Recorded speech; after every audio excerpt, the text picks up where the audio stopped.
because we are going to close out the show talking about episode 6 of House of the Dragon. So this is finally, we got the big, massive time jump this week with now having both the older Alicent and the older Rhaenyra with Emma Darcy and Olivia Cook, respectively. TJ, I'm just going to throw it to you on this one, man. We'll close out with this. We'll do, however quick you want to do it, or however long you want to do it. How'd you feel about this episode? What were some of your standout moments? And everybody in chat, let us know, too. What did you guys think? I thought it was... I had fun with this episode. I shouldn't say that. It's not a fun show. I liked this episode a lot. And this is my opinion. I don't know if this is a popular opinion. I am now on the side of I very much dislike Alicent Hightower. She sucks. Okay, she sucks. I agree 100%. Telling Rhaenyra to get up. She just had a kid 2 seconds ago. She said, "I want to see the kid." Mm-hmm. Like, I just and then had has it the audacity like 2 seconds ago to go, "You should be resting. What are you doing here?" Yeah. Terrible. Yeah. And then she says, "Oh, it's weird." I think she says like, "Oh, it's weird that it doesn't look like what's his name, Sir." Oh yeah, Laenor. What's his name? Laenor. Yeah. Yeah. Yeah. Like, yeah, we know what doesn't look like him. Yeah. Okay, I get it. I can't stand Alicent Hightower. She was okay in the first 4 episodes or 5 episodes. She really get on my nerves now. Can't do it. Yeah, and I know Olivia Cook said that she played her as, quote, a woman who would be for Trump, was like how she played her. And I can kind of get that, I think. That mixed with, some Cersei-isms. Real quick, I just want to say, for anybody who is tuning out now after all the Deadpool talk, thank you guys for joining us. And go ahead and subscribe. Almost more importantly than subscribe, but hit both. Subscribe down below, but also go ahead and follow us at the official PFN over on Twitter and TikTok and Instagram, but Twitter and TikTok specifically. TJ runs our Twitter. We post trailers, news, updates, posts, everything like that every time we upload. And then over on the TikTok side of things, we are posting there all the time with a bunch of different stuff. So go check that out as well at the official PFN. But yeah, sorry, continue. We're back. Damon's back. I mean, he didn't leave, but Damon's back. Back to long hair. Sucks. I'm a little disappointed. It's kind of like a shoulder length cut. It's like a mid cut. His wife, I was pretty shocked. I was very shocked as well. I was shocked that happened. Yeah. Very much. And I'm Team Rhaenyra, and I think mostly everybody is. If we're looking Alicent versus Rhaenyra, everybody should be Team Rhaenyra. And yeah, come even on, man. and sorry, by the way, I'm also not a fan of Sir Criston. He sucks too. Oh, absolutely. Sir Criston went from being sucks. one of the best characters on the show to being a dipshit. Yeah, terrible person. What a nasty Nelly. Overall, I thought great episode. That one kid, I get a lot of the kids mixed up because there's just so many. So I'm like, what's their name? And the one that was like jerking off the balcony or whatever he was doing. Yeah. Aegon the second. Yeah, he's not to be confused with the Conqueror or with Jon Snow. Right, he sucks. Yeah. But definitely yeah, I thought it was good. I thought vibes. It was a good episode, and I don't also want to hear Alicent say, I didn't tell you to kill them. That's basically what you're hinting at. Let's be honest. Also, Lyra Strong, basically Maester, what's his name? From whatever who's the guy who makes the mountain, basically, who zombifies it. Oh, That's yeah, basically like Qyburn? He's basically and then for new members of the channel, Cersei. Alicent's Qyburn can F off. Yeah, exactly. Yeah, and no, 100%. She gives me Cersei vibes. But yeah, and that to me is one of my least favorite dynamics and relationships in Game of Thrones. Nothing to do with the actors. I am super, super excited for Qyburn, the actor for Qyburn, showing up in Andor, which I can't believe we've gone almost 2 hours without talking about Andor, but shout out to Andor. You can check out our review for Andor, is up on the channel right now. But yeah, I'm excited to see Qyburn in there.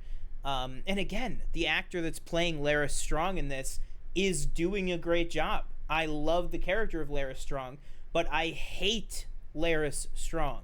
You know, and that's exactly what he's supposed to be doing. You're supposed to hate him. But I really thought this whole Dance of the Dragons, I really thought that it was going to be a little more two-sided. I think it's an easy Team Black. If you're saying Team Black and Team Green of Rhaenyra or Alicent, easy. I mean, I saw a side-by-side list, and I'm like, if you take Alicent, Aegon, Kristen Cole, Otto Hightower versus Rhaenyra, Daemon, Viserys, and Corlys, there's not even a competition there with which side I'm siding with. You know, and Corlys can be an asshole. Daemon is an asshole. Viserys doesn't know what the hell's going on half the time.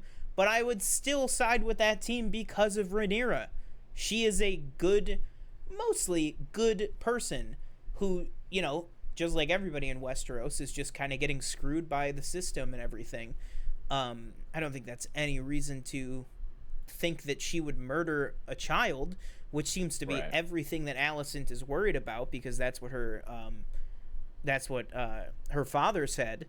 But what do you think? Do you think truly, if Rhaenyra became queen, do you truly think that she would have Alicent's kids killed because they're that much of a threat? I don't think she would.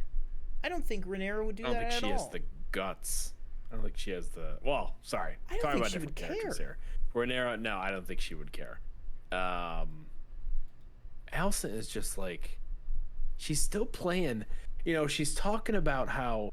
She's telling... I'm so bad with names. Viserys, that.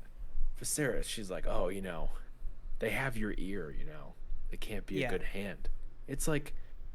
I'd be like, Otto has your ear. After all these years, like you were the reason he was, his way to get into more power was you. He was using, and that is one way.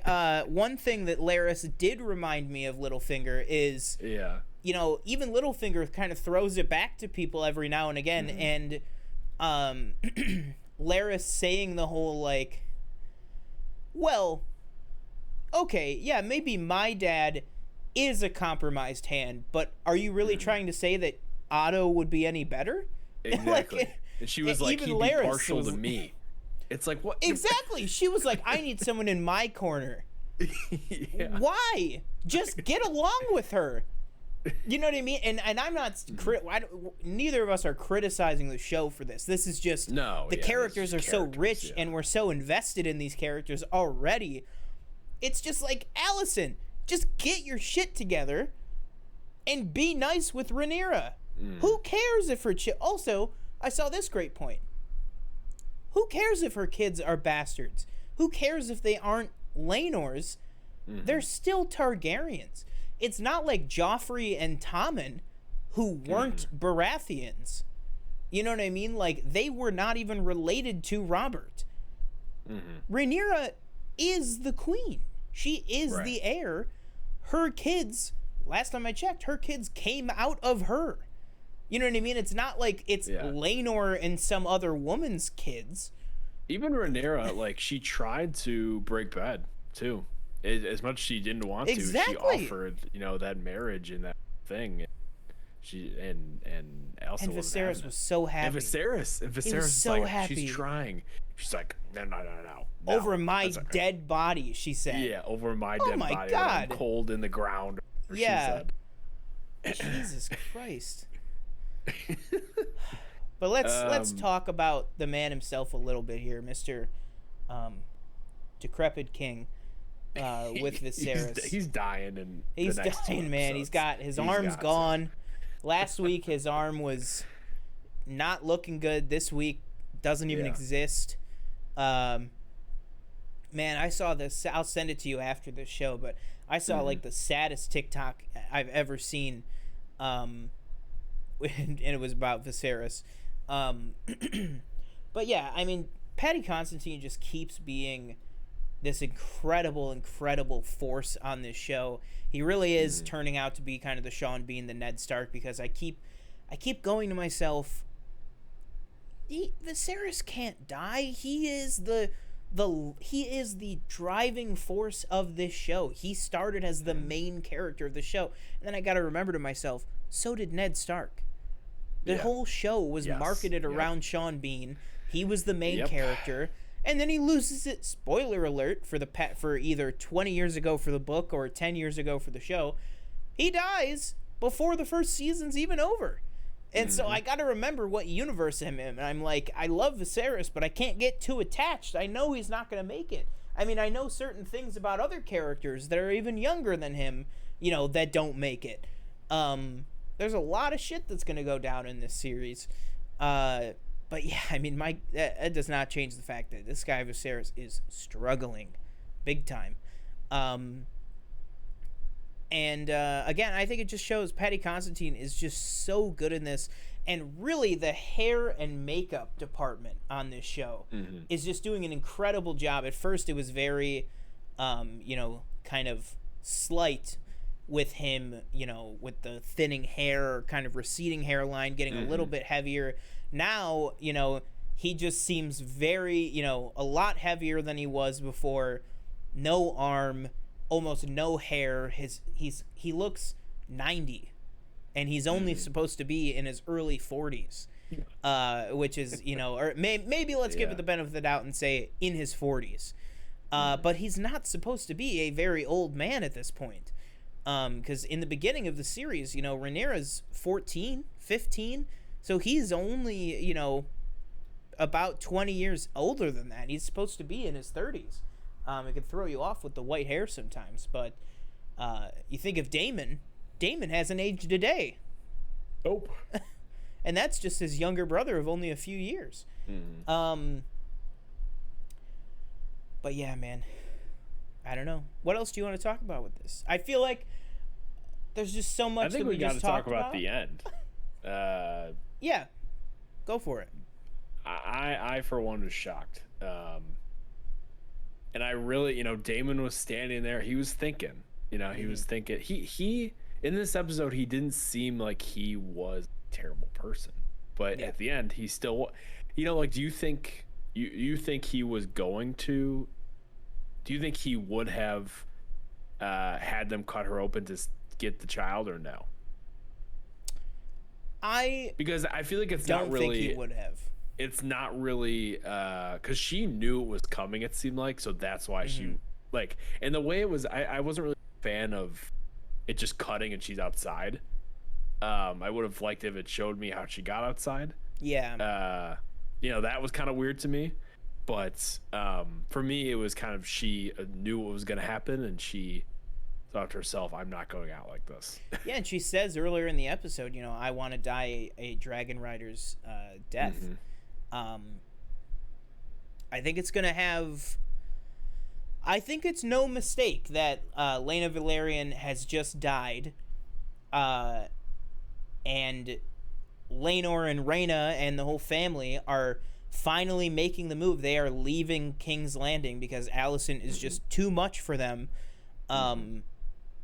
They're finally leaving King's Landing and making for Dragonstone, which is right next to Driftmark. So we are going to have Rhaenyra and Corlys and Daemon probably with Dragonstone and Driftmark on the other side of the Blackwater from King's Landing. This is going to be a very tight-knit group, I think, going forward. Because it's not Daemon's fault. You know what I mean? Like, it's not like Corlys is going to be mad at Daemon that Laena died. It was childbirth, and she wanted to take herself out. I thought it was a beautiful moment. I thought it was really well done. I do agree with the kind of how it was staged, that it was just like, kind of all of a sudden she's outside. But I also understand it could be kind of hard to show that fully, I guess. But yeah, I think that was a beautiful moment, and I liked kind of all the shots of everybody at the end of the episode, just kind of again showing everybody. And then again, I got a soft spot for him, but that moment with Viserys when you just see him in the aftermath of, you don't even need the scene of the two of them saying goodbye or anything. You just see him in the aftermath knowing that he is so broken up about the fact that Rhaenyra is leaving King's Landing, because let's be honest, Rhaenyra is obviously his favorite child. You see him at the end, crying, and he kisses his wedding ring with Emma, his first wife, who, and you could tell that Viserys genuinely, maybe not so much anymore, but there genuinely was love between him and Alicent. There really was. But nothing's going to be like Emma was for him. And you see him crying that Rhaenyra's leaving. He kisses the ring and everything.